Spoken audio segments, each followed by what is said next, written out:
Hello guys, this is Raymond again at another facility.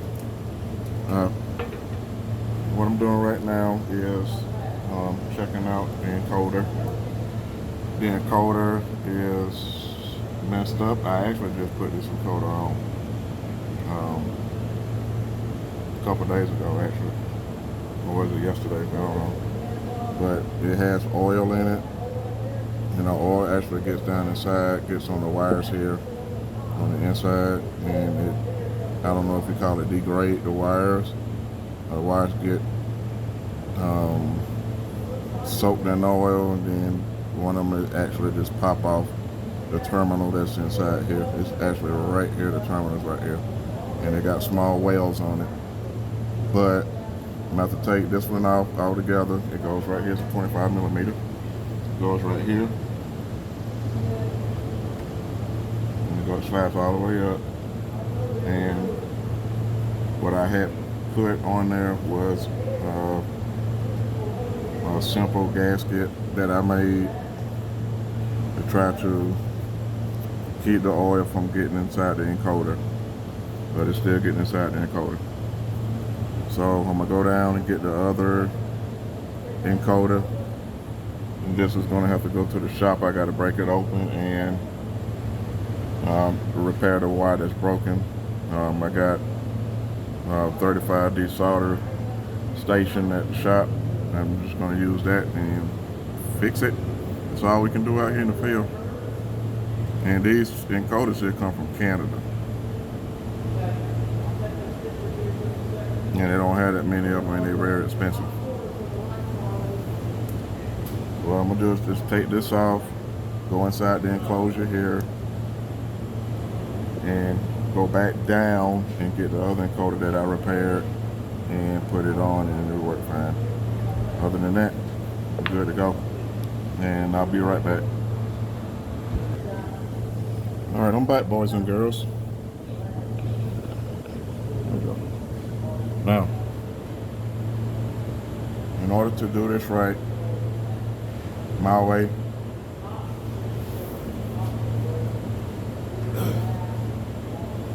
I'll be using these caps. These are like nut caps. They go to something else, but oh well. So what I'm gonna do is take a nut cap and put it on here, so it'll be, get it right, be on here like that. So it's gonna actually cover this spacer. It's going to cover that slip ring right there, and basically, just like I said, that's a 25 millimeter cut, because this is a 25 millimeter shaft. So I might make it like 24 and some change so it fit tight, and that should keep the oil off of the encoder, because the encoder does not like oil. So that's what we got so far.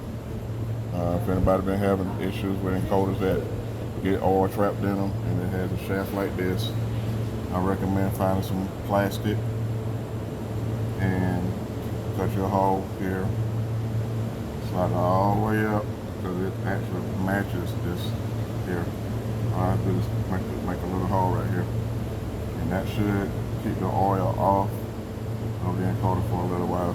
But like I said, they don't like oil at all.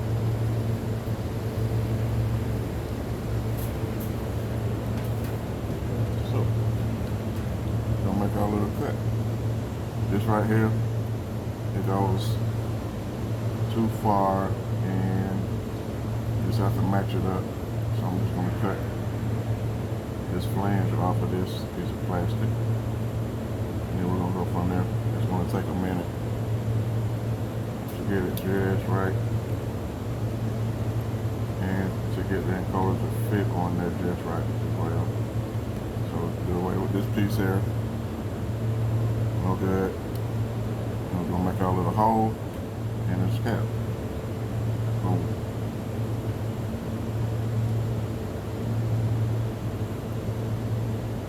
Don't make it too big starting out, because you want it to fit really tight. small, just cut it just a little bit more. It's the hole.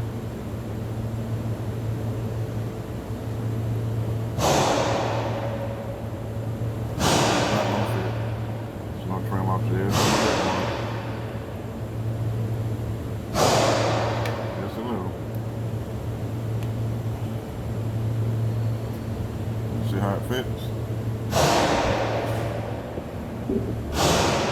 And what's going to happen is going to slide all the way up. All the way up. Hold on a second. And over that shaft. Hold on, I got to use both hands to do that.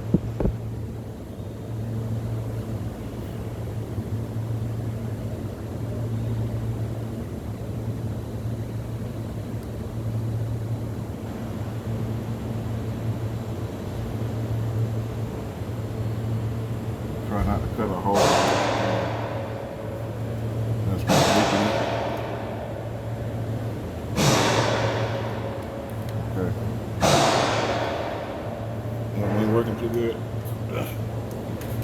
Try this one here. I think this is a little bit bigger.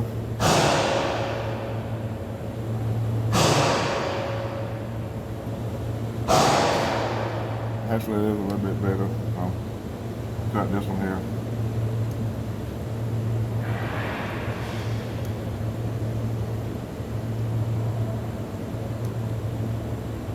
A different size cap.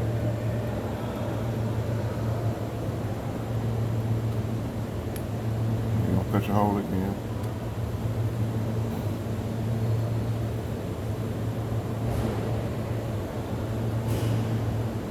Not a perfect circle, but you know, once you put it on the shaft, it's gonna be tight.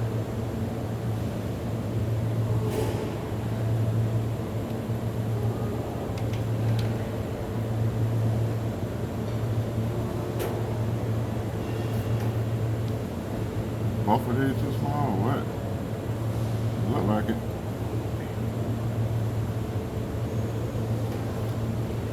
Oh man.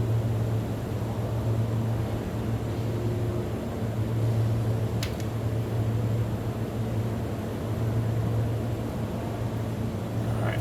This is actually too small, so I'm gonna have to get a bigger one. I did this already today on another crane. But something that's a little bit different about this one, because I use the same one on the other one.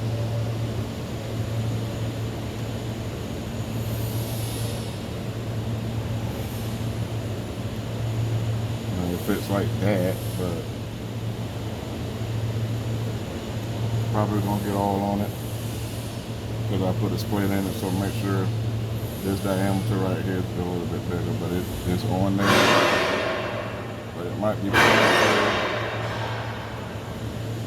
leaking a little bit, so we're gonna get some RTV, put it right there on that spot so it don't get inside, and we're just gonna leave it like that and see what happens.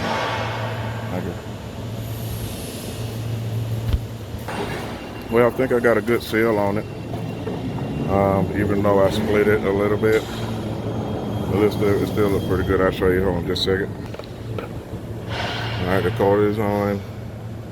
It is secure and right in there. So I got that little piece, and that should keep the oil off of the encoder. Because I put it on the shaft really tight, and that should do it. We're gonna test it out after a while here. That's a little split, but the split is covered up because I put pressure right here. So we're gonna see how it works.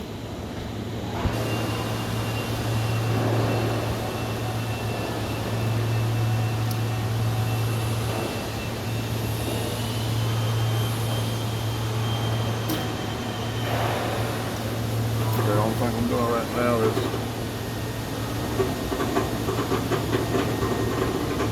take something away.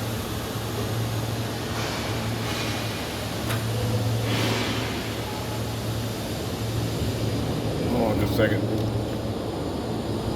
Okay, I'm back with my little mishap. I had my razor blade on the wheel for the trolley. Sorry for getting that close. So the only thing I'm doing right now is putting the wires right here. You see you have a common 0V and plus V. That's the incoming from this PE drive here. And the outgoing to the encoder would be A minus and A plus, which is 12 volts. Some of them use 5 volts. As you can see right here, you got 12 volts and 5 volts, and we have it on 12 volts. So you have to be careful about that too. And then the last one will be B plus and B minus. When this is actually on, the drive will be in the ready mode, and you say off, and it's ready to run. And the only thing you have to do, if you're checking to make sure that the encoder is doing what it's supposed to do, is check the A minus and A plus first. You should get like 11, 9, 12, 12, 1, 12, 2, 12, 3 on that one. And you always have it because it's coming from the drive. And then it goes from the drive over to the encoder. Right there. It goes over to the encoder, and B plus, B minus, A plus and A minus should have 12 volts on them at all times when it's running. And if you don't have that, you know, in the still position, that means something is wrong with your encoder. Something is wrong with your encoder. You should have 12 on all 2, 4, 6 leads going to a drive. And this particular one we're using the PE smart drive, and that's why I use the encoder. So I'm gonna go ahead and swap those wires out and give it a run. Okay guys, everything worked fine with the encoder. The only thing was it just had oil on it, and you shouldn't have to change encoders out every week. But we still got to figure out how to keep the oil off the encoder. And I'm looking at the wrong thing. I should be looking right there. So thank you for tuning in. If you have any questions, please feel free to comment. Like I said, I'm Raymond the electrician. Pretty monotone, straightforward. So if you got any questions, just let me know, and we'll go from there. If you got any questions about Crane Electronics, just let me know. This click on the subscribe button, and I'll get right back with you, please. Thank you so much for your time. You guys have a good day.